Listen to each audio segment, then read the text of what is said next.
Hello and welcome to MindShifters Radio. I'm Tim Hayes. I'm the host for the first hour. And today is Monday, June 30th, 2025.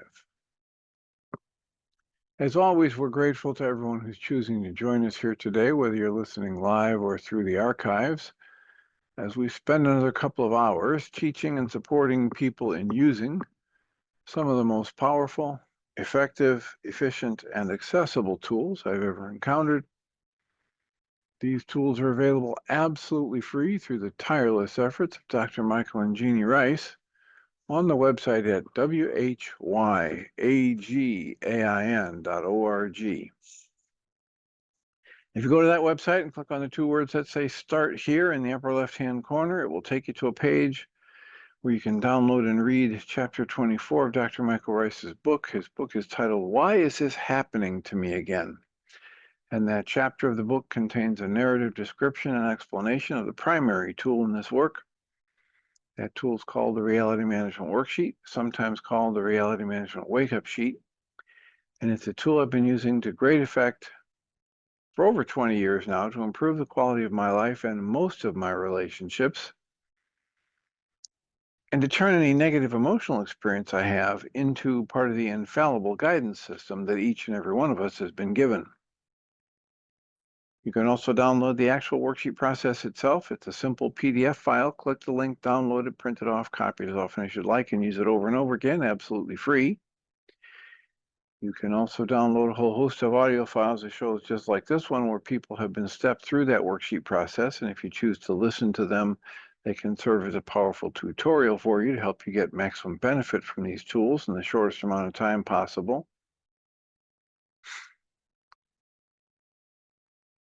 You can also go to your app store and type in the three words Heartland Aramaic Forgiveness. And if you do that before you're done typing the word forgiveness, you'll see the glowing heart icon. If you tap on that, it will let you download a completely free and private app that contains the Reality Management Worksheet. It contains an abbreviated version of that worksheet process, and it contains a copy of the Dragon Klingon game, which is a wonderful way to introduce these tools to even younger audiences. We hope people do all of that soon and often, primarily because it tends to improve the quality of people's lives the more they actively apply these tools in their lives. And secondarily, because it tends to prompt comments, questions, answers, and testimonials. If you have any of those to share with us, please do so. You can email me at tjh@mindshifters-academy.org, or you can email Jeannie at jeanie@whyagain.org. That's whyagain.org.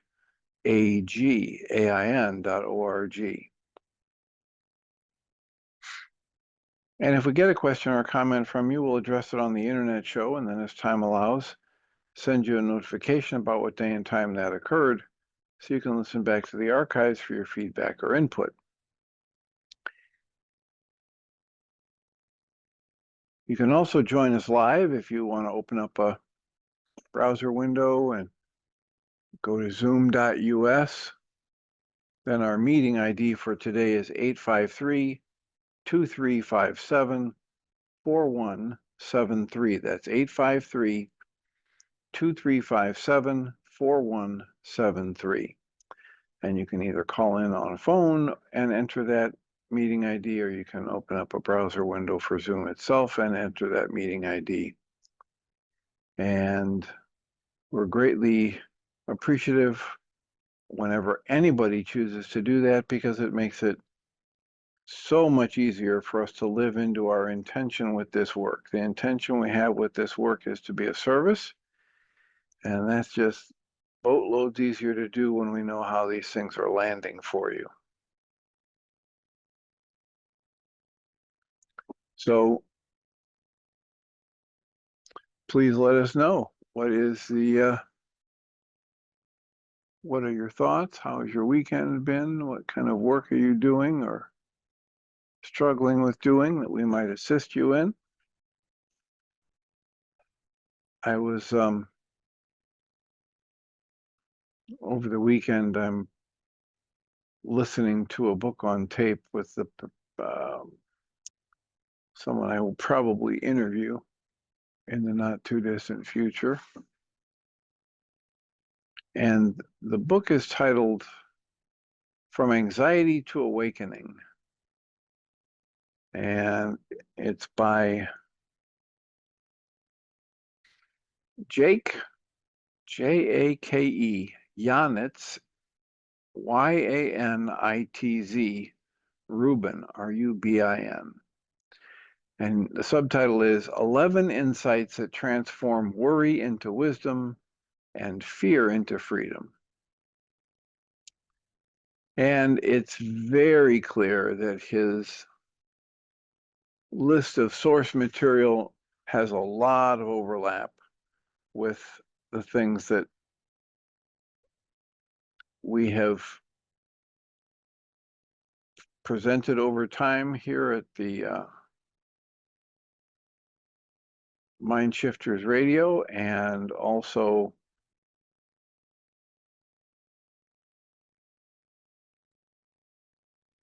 for the most part through almost every support group, whether we're listening to a Guy Finley talk or someone else, it is, going to be a very, very similar set of teachings if it makes its way into the support group.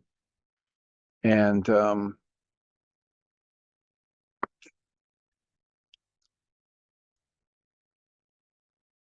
I think some of the key themes that he talks about, aside from using the word awakening, he talks about having had an awakening and now how he spends so much less of his time in the negative emotional states, much like, he's even told some of the same stories that I tell when I'm doing public presentations. And that's now 2 different books in a row that I've read where people are in the process of telling the story of their book. They're telling stories that I have learned to talk about from a motivational speaker perspective, and stories related to dismantling judgment as opposed to relying on belief and judgment. So I'm fairly certain that when we have a conversation next week, it will result in us scheduling an interview. And essentially, Jake is trying to make the same kind of points that we do here, that it's all an inside job. And so there is no need to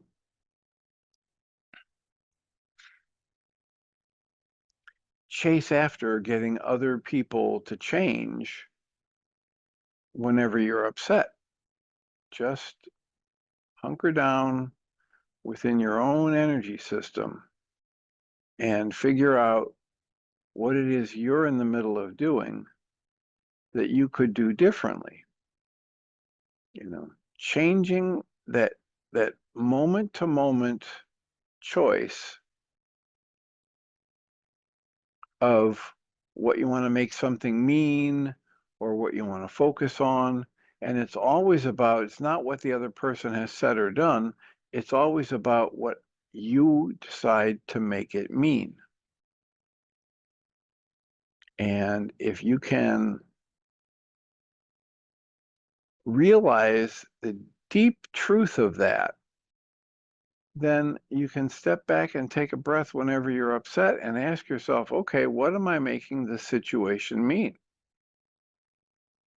And with very little shift in awareness, you might discover that you're like Dr. Michael Ryce's 3 Early Memories of Conflict worksheet. You might discover that you're still replicating patterns you downloaded when you were 8 or 9 years old, and there's probably a lot more mature and flexible and successful coping mechanisms in your toolkit than the ones you had when you were 8 or 9 years old.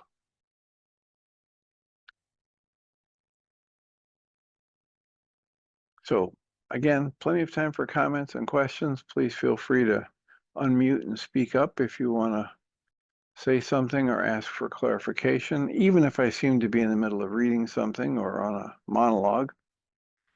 And if nobody raises a hand, we'll get back to, I checked on it, it's August 8th that Christian Sundberg is planning to join us. That's a Friday, August 8th. The next question in this book, A Walk in the Physical, is, if there is no hell, then what happens to those who are wicked and evil? Where is the justice? And Christian writes, the following two statements are both true and do not contradict. The first statement is, the love of capital S Source is completely and totally unconditional. That unconditional love is fundamental and can never be lost. It's woven into existence. And the second statement is, we are 100% responsible for every single thought, word, action, and intent. There are, quote, divine laws, close quotes, in place that facilitate a natural and complex energetic cause and effect through which we experience the results from our choices. In parentheses, he writes, the results of, quote, who we are, close quotes, or, quote, who we have been, close quotes, and then end parentheses. Christian writes, whether it's in this physical reality or another, non-physical realities, so that we can grow past fear and grow towards love. So we have this ability to be 100% responsible for every single thought, word, action, and intent, whether it's in this physical reality or other non-physical realities, and we have that responsibility so that we can learn from our choices and grow past fear and grow towards love. He writes, that process is ultimately additive and ultimately serves love. Even if a given portion of the self may experience long periods of suffering, in that process, which is founded in inconceivable wisdom, there is always justice. And that whole process is built on love. The true justice is that all people, all consciousness are loved and accepted, and that eventually all are healed. Only the ego wishes less than that for someone else. In other words, if I'm sitting in a space where I'm evaluating my life from the perspective of my ego and nothing else, just my ego, then when somebody ripped me off for $30,000 about 6 years ago, and thoroughly demonstrated a lack of competence for what he'd been hired to do, I could, if I chose to, still pour my mind energy into that as how unfair it was and how bad it was and what should be done to that person and retribution, etc. However, should I choose to do that, I'm the only one who would start instantly suffering. If I started pouring my mind energy into how bad it was, how wrong it was, how unjust it was, how manipulative it was, how out and out lying it was, etc. If I want to pour my mind energy into that and paint myself as a victim, I could. But if I do that, I'm the only one who's going to start suffering right away. And maybe even if I pull out this whole plot about how to get revenge or get even or whatever, I might actually have an impact somewhere down the road on that person's life.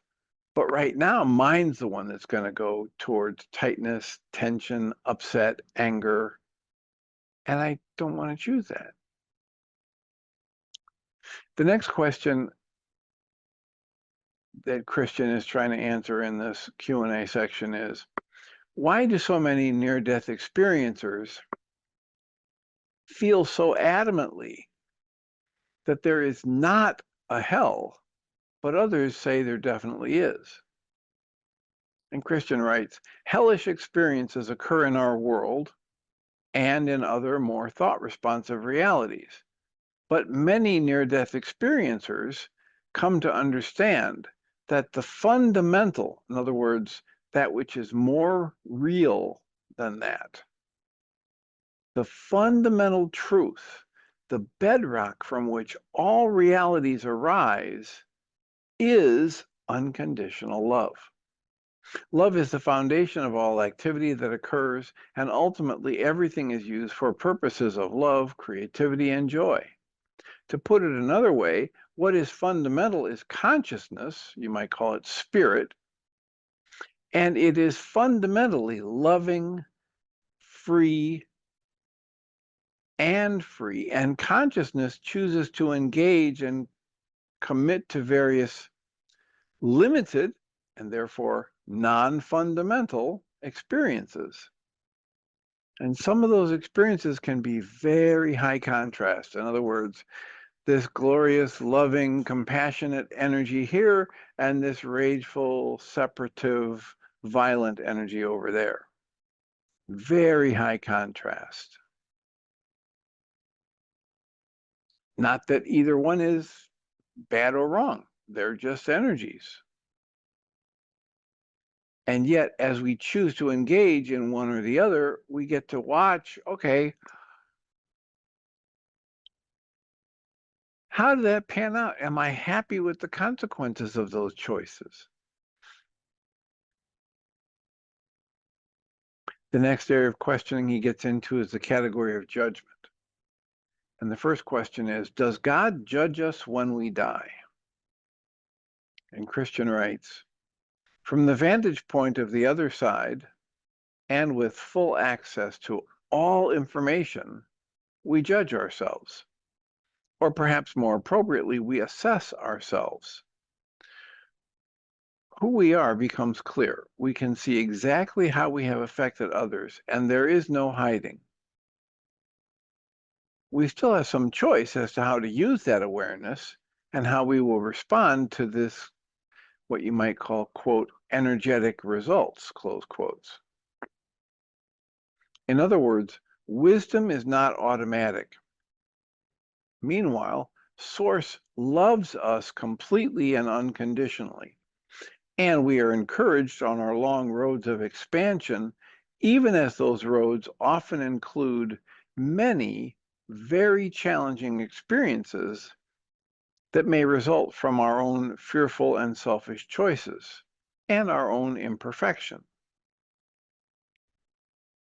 So I may not actively choose to do suffering, and yet I might make choices that lead me to a place where I'm experiencing suffering.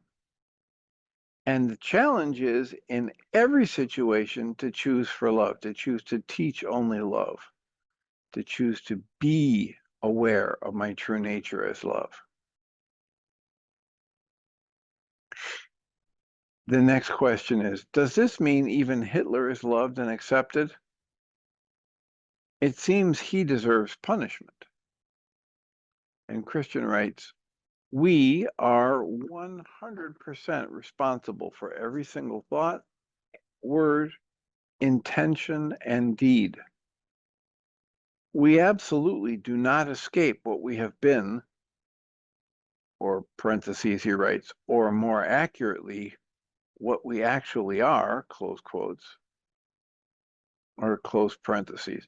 And we're completely accountable for it. So we are 100% responsible for every single thought, every word, every intent, and every deed.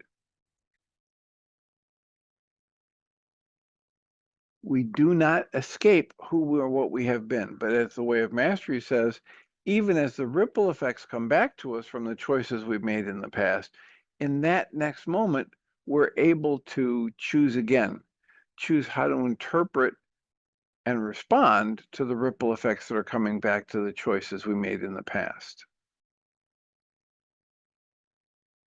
He writes, simultaneously, we are unconditionally loved and accepted always. These two things do not conflict. So even the soul who, quote, played, close quotes, the role of Hitler is completely loved and accepted too. True justice is that all are healed and loved and grow together as they are completely understood and accepted, while wishing for harm to another, even in the name of justice, is ego. If you want harm to come to somebody else, that's your ego. That's the dream of separation playing out. That's fear, that's hurt, that's you using something as an intense emotional state to numb you out from or distract you from an internal pain, fear, or sadness.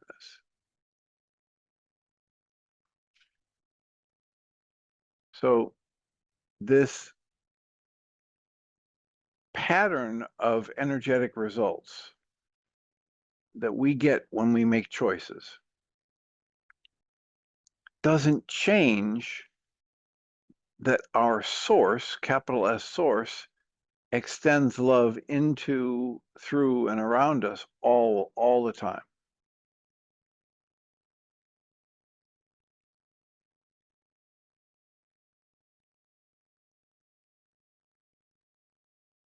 The next question is, if our souls are pieces of the source, capital S source, then why do we judge our earthly actions either positively or negatively during our life review? Aren't we blameless? And furthermore, as humans, we're limited by our human abilities, which are largely a function of what we're born with as genetics and life circumstances. So how can we be held accountable for those? And Christian writes, the following two statements are both simultaneously true. We are perfect just as we are, and also we are only so good or so evolved at any given moment at reflecting that perfect loving nature in a given limited context or in a given situational constraint set, which is often, in fact, a content, a context, and a constraint set that we sign up for beforehand. So we understand that we're going to be going to the gym and we're going to have to be lifting heavy weights. And I was reading about somebody who works out on Monday, Tuesday, and Thursday and Friday each week. And Monday, Tuesday, Thursday, Friday, he's always at the gym. And there are times when he doesn't really want to go to the gym, but he wants the effect. He wants the healthy body. He wants the muscle tone.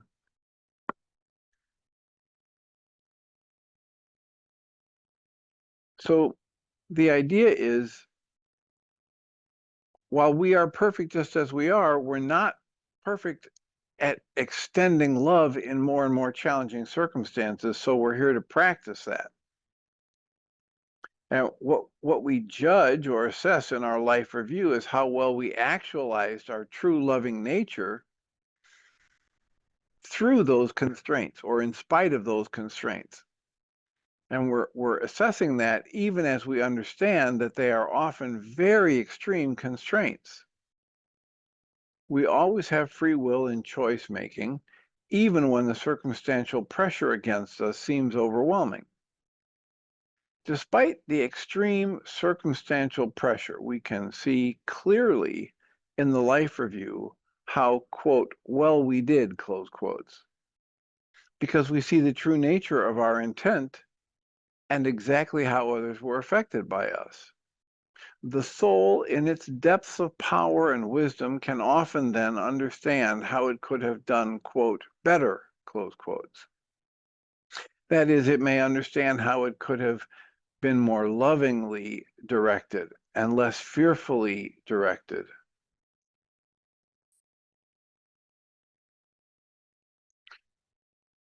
To put all that simply, while it is recognized that the fear and pain of others has passed to us, and that has made earthly life difficult for us, we also have a point of power in our free will choice making, And we seek to use that point of power well, even if it doesn't appear to be much on the physical surface.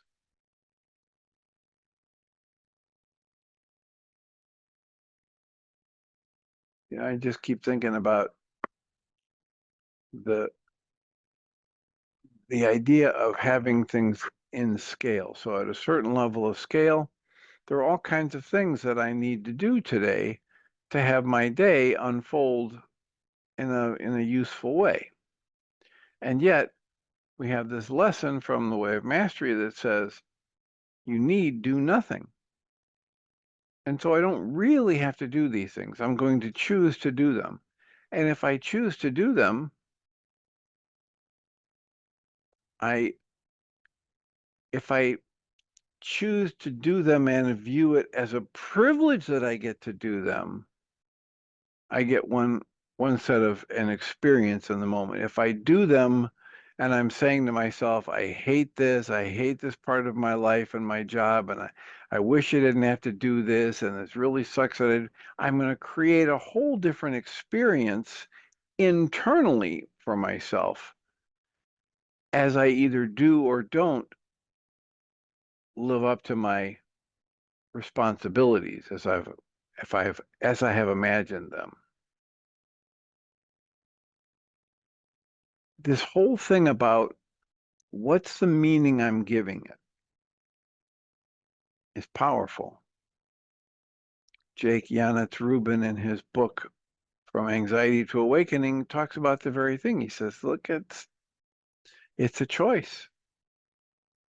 And I could say, doggone it, here it is. It's the end of the day. I'm tired and I still have to go to the gym. Or I could say, I'm excited. I get to go to the gym. I'm excited that at this stage in my life, I've got enough financial resources and I live close enough to a gym I like to attend, and my body's healthy enough that I can go there and do some exercises and get stronger. I'm grateful for all of that. And if I choose that as the focus of my attention and pour my mind energy into it, I create a very different experience than if I list all the things I don't like. And gee, it's so hot outside, I don't really want to go out. If I go and work out, then I have to shower, and that takes too much time, and on and on and on. Please accept the invitation in this work, which is to spin the kaleidoscopic wheel of interpretation until it lands on something at least neutral, if not slightly positive. So, again, just a quick reminder, we're about halfway through the hour. Feel free to unmute and speak up, or ask a question, or type something in the chat room, chat box, I guess we call it here on Zoom. So the next question that Christian's going to try and tackle is, what happens to a soul after suicide? And Christian writes, suicide is not an out, in quotes, out. So he says, this must be definitively said right up front. Suicide is not an answer to things. It doesn't get rid of problems for me.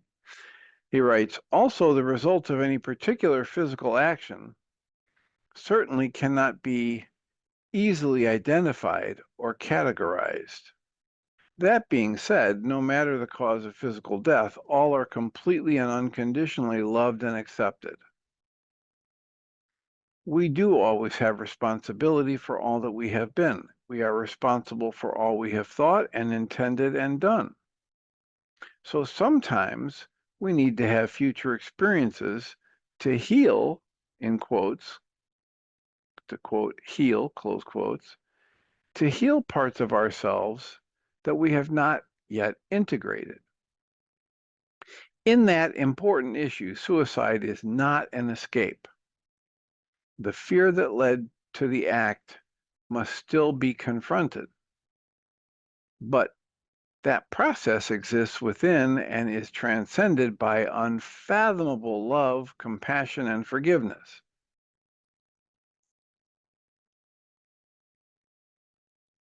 So, I think of it in terms of if I had a 5-year-old or a 6-year-old, and basically a good kid. Maybe there's some other siblings in the family and gets along with people, but all of a sudden one day there's somebody introduces a full-size grown man's golf club into the mix of things kids are playing with this day, and something happens, and there's an argument about whose turn it is to swing the adult golf club and try and hit the ball or whatever. And somebody gets angry, and this 5 or 6-year-old kid takes this club and just whips it and seriously wounds another kid, hitting him somewhere in the body or, vulnerable part. And it's this impulsive action from frustration that's been programmed from the family culture, etc. So here's a child who was not intending to do anybody any harm, but it's happened, right? There's been physical harm. Would the adult in that family, if the parents of that child were healthy, would they be ridiculing that child for that? No, they would say, listen, this is what happens when we're not careful. It's okay. We'll get people healed up here. We just have to understand that that's not what we do with our frustrations. There would be love and support and nurturance. That's what he's imagining it would happen at this spirit, godlike soul level. That whatever there is as consciousness, as awareness, is not judging you.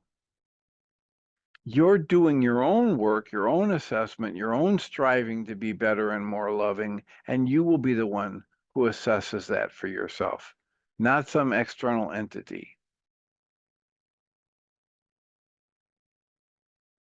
The next question he answers is there reincarnation? Christian writes, yes, the soul is so great that one incarnation experience does not suffice for its purposes. You always remain you. That's the you that feels like you to you.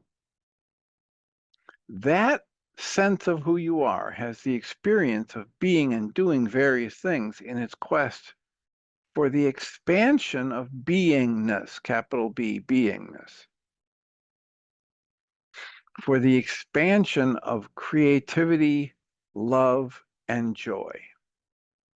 Some experiences necessitate the temporary forgetting of the rest of what one is, because there is incredible opportunity and potential in that unique, specialized experience.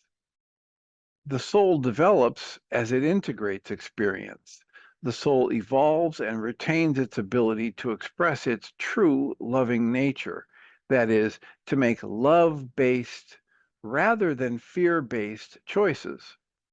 And the soul does that as it proceeds through various experiences, including experiences of highly varied context. The next question is, do we plan our lives beforehand? And Christian writes, yes, but not every detail.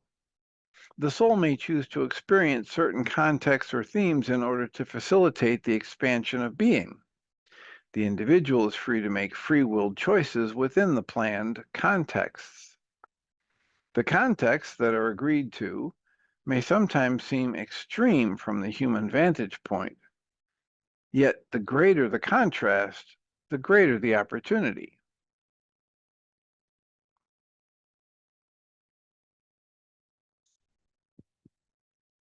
And I just flashed on, I was talking about this last week and the week before.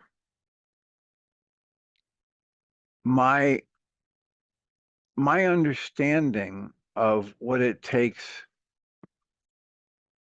to be able to ride my bike for 40 miles in the heat and still be in good shape physically.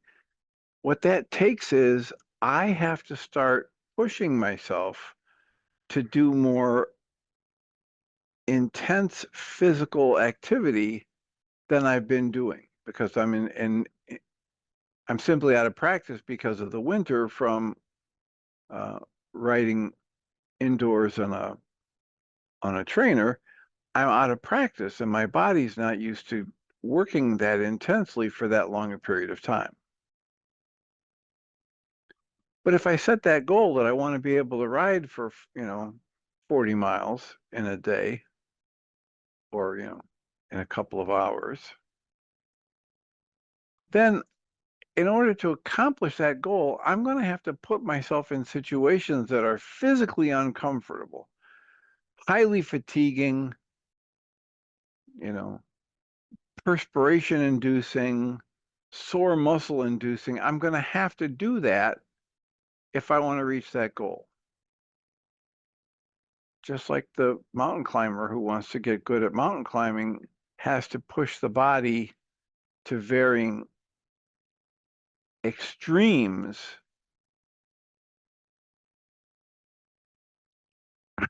to be able to build that facility for the muscle memory and the strength and the agility to do something as strenuous as climbing a mountain.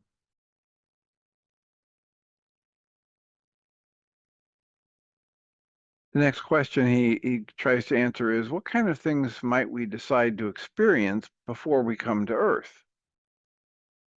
And Christian writes, well, generally speaking, all aspects of earthly life are possible choices of context to experience.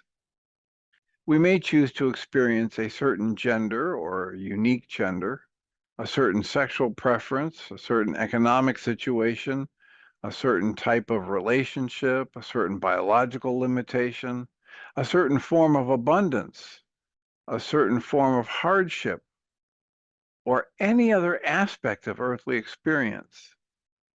Meanwhile, it's important to remember that while the context may be pre-selected, we always have free will once we're here, and we are free to do our very best within and even overcome any context. In other words, no context, regardless of the level of challenge, can automatically overcome the spirit. Though it is possible for the human personality to be temporarily, quote, overcome, close quotes, such that it cannot psychologically endure an experience. Spirit, however, may choose a great challenge, but that is because it knows its true nature is one of unspeakably vast love, power, and freedom.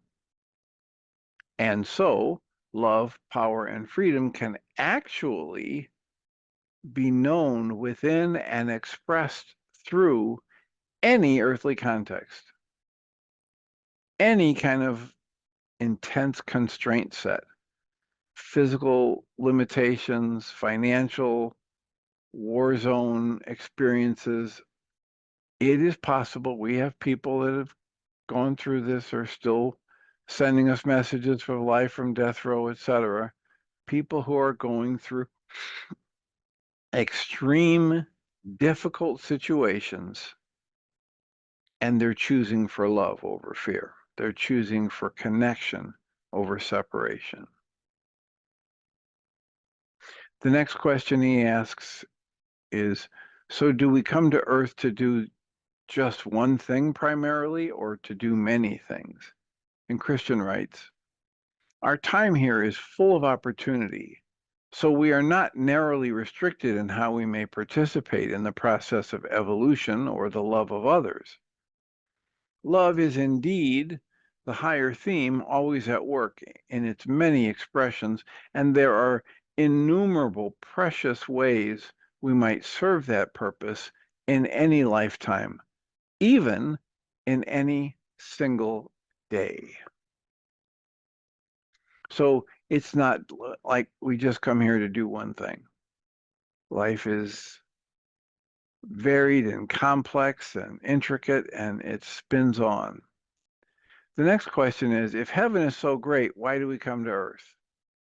And Christian writes, The application of free-willed spirit against a rigorous context is an opportunity for the permanent expansion of joy and love through the choice-making and experience integration. We are curious enough and confident enough in who we really are to take the risk of diving deeply into this rigorous context. And I think about it, like all the different things that when I was young that my parents did that I later, and I hated it at the time they were doing it, but I later realized this is a big part of why I'm as comfortable in my own skin as I am. This is a big part of how I can live alone comfortably and have a reasonably clean house and do my own laundry and make my own food. And I mean, if my parents hadn't done most of the things they did that I absolutely hated, I wouldn't have had to develop my own abilities as much as I did.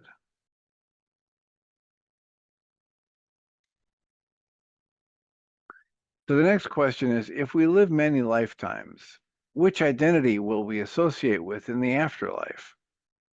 And Christian writes, the state that one experiences immediately after death is not the same for every individual because each soul is unique and it's at its own point of evolution. Some people, for instance, may continue as their latest human personality for a while, even in a non-physical environment that can appear very Earth-like. But ultimately, the you that feels like you to you isn't actually your human identity or your human associations.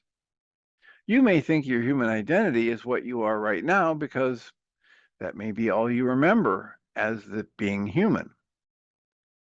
All you may remember is your name, your body, and your physical associations. When you're done experiencing this human condition set, you will still be you. In fact, you will be more you. The other characters you have played weren't, quote, other people, close quotes. You were, and you are those characters too. And if you go into a new set of constraints and a new context, you will still be you there as well. In other words, in the higher states, you know that you are you. You aren't the forms and associations of various experiences. You aren't ultimately defined by those forms. You may love and appreciate those forms, and indeed, they can be precious to the soul, but you don't need to differentiate between them or pick one over the other because you played all of them. Dr. Tim, can I ask not ask questions, a statement, and maybe we'll see what comes out of it? Because I'm going through that right now. I have the capacity to remember some of past lives, and, it's been revealed to me. So I'm in the process of releasing all identity because we're formless, in form, experiencing. And rather than relating to the character itself of who I may have been, just learning to take maybe the energetic resonance of love and, joy that contributed to the expansion of my consciousness. What are your thoughts on that?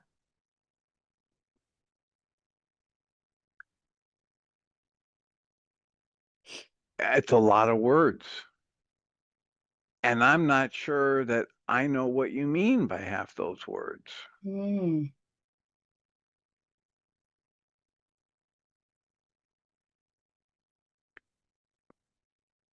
This brain, this like 9-bit mind that I have here that I'm working with, is the kind of brain that is comfortable with a very loose cursory outline of stuff like this. If we're reading from the book A Walk in the Physical, and he says, you will be the you who feels like you to you, even when you're in the non-physical. And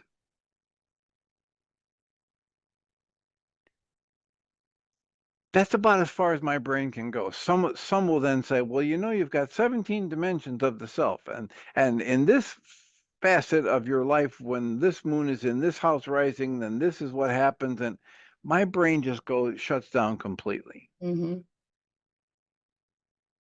When people start asking questions like, well, if Christian planned out some aspects of his life for when he was coming here, and then he chose differently once he was here, then does he have to come back in the next life to correct that? My brain just goes, wait, enough. Mm-hmm.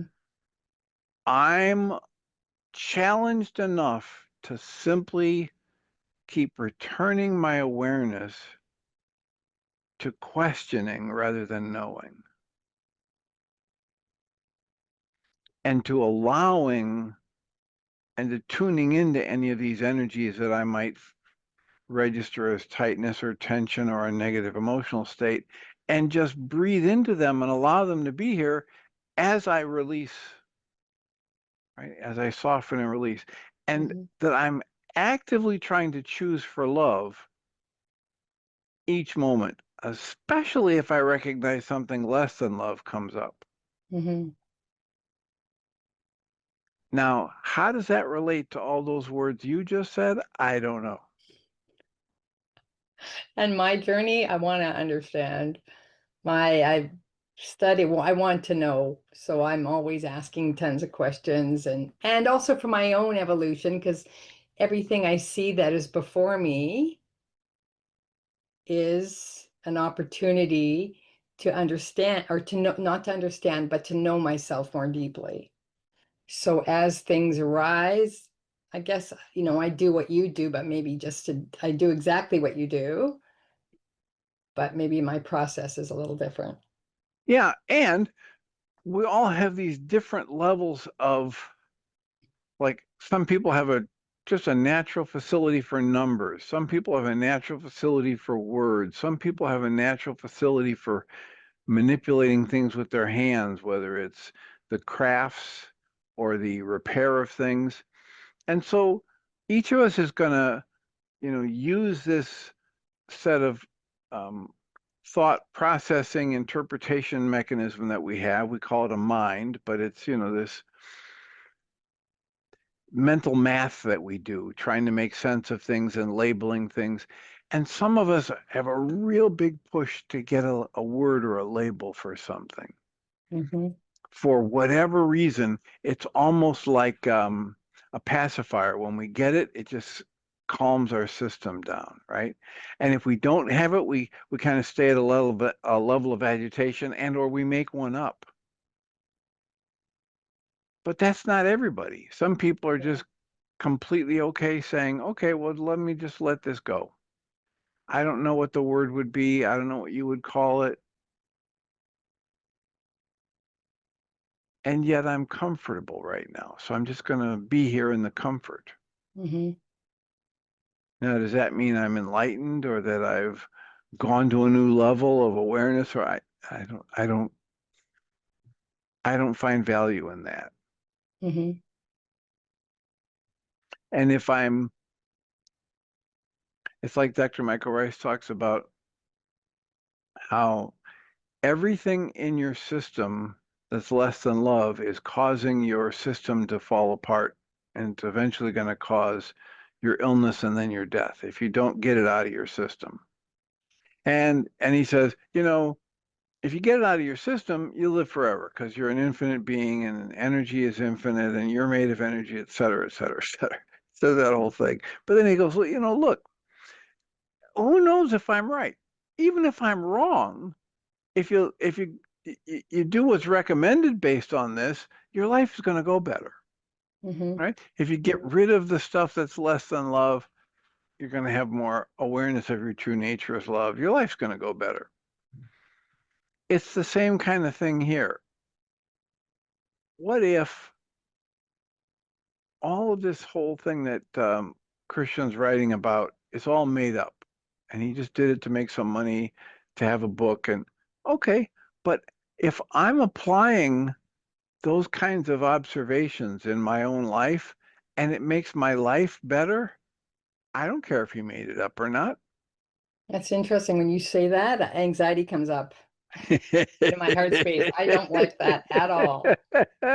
Like deep anxiety. I'm like, yeah, no. Yeah, no, yeah. That's that part of my mind that Rilke would call us to. That says, I've got to know, I've got to know, and I can't know, right? At this level, when I first Yeah, ask that's true. a brilliant question, the mind that asks that question and thinks, wow, that's a really good question. I don't know the answer to that. That mind can't comprehend the perfect answer in that moment. That mind has to grow and have life experiences and some trial and error until it Hmm. might live along someday into a state where it could comprehend the answer to the question it asked before. Hmm. Yeah, thank you. That's like bringing up a lot. I can feel, yeah, I think safety from understanding brings me safety. Like it makes me feel safe when I understand and it's landed in a way. It's, yeah, I can feel like, you know how you said So, you, so let's help you out here. okay. Let's have you take a look at your you started going faster and faster, and you're going to get this in, and you're going to skim over the top Yeah, of this. Um, Safety isn't the issue, and it's not bringing you safety, right? yeah. Right? Feels like it's bringing me safety though. That's right, because without it, you generate fear. So that's the shift in focus and words I wanted to get to you. Okay. It's not that this knowing an answer brings you safety or makes you feel safe, because Yeah. nothing makes you feel it, right? Yes. It's that you have it set up in your mind that if you don't have the answer, you start generating fear.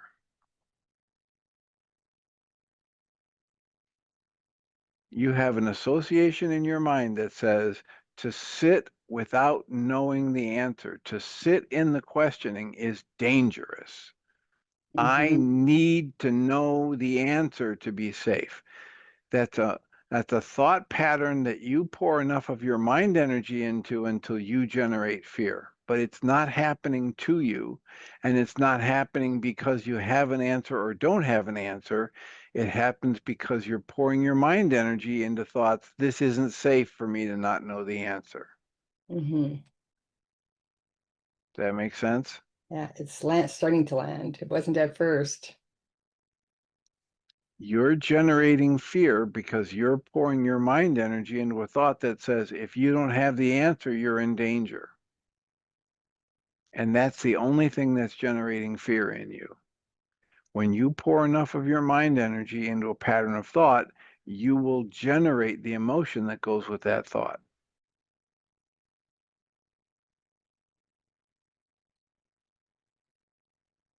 Yeah, I can really feel that in my body. Okay. We'll do some mind shifting and some Yeah, worksheets the on. mind shifter might simply be it's safe and healing for me, and I love it when I've got no idea how things are going to turn out. It's safe and healing for me, and I love it to be walking around in this world in this state of divine ignorance because I don't know what anything is or is for. Okay. All right, we'll see what unfolds through the, oh, I can feel like my heart is just, it's constricting. I feel nervousness. I feel anxiety. If I were in that situation, I would just be doing EFT tapping. I'd be doing comforting, soft breathing and Yeah. EFT tapping and just let the energy move right through me Okay. before I started to do any digging at it because if I got heart energy going and thumping in my heart or tightness in my chest, it's just an energy of fear. Yeah. And I just want to soften and breathe and say, oh, gee, how am I creating that emotion? Yeah. Or even though I'm creating all of this tightness and tension, I'm going to choose to pretend it can get better even though I don't know how. Yeah. And then all this tightness and tension and just go through all the tapping on the EFT points or the gentle rubbing under the eye, below the nose, below the lips, the collarbone area, and just breathe and soften and just allow that energy to be there. Feel it fully and release it and let it go. just let it go. Soften and let it go.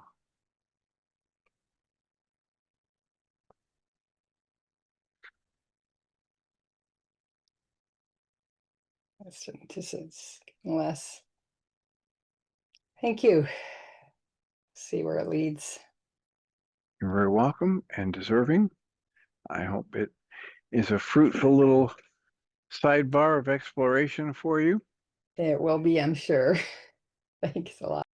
All right, you're welcome and deserving. Have a wonderful day. I'll remind us all that we come from love. We're made of the stuff we call love. We actually are love, and everything else is false. Blessings.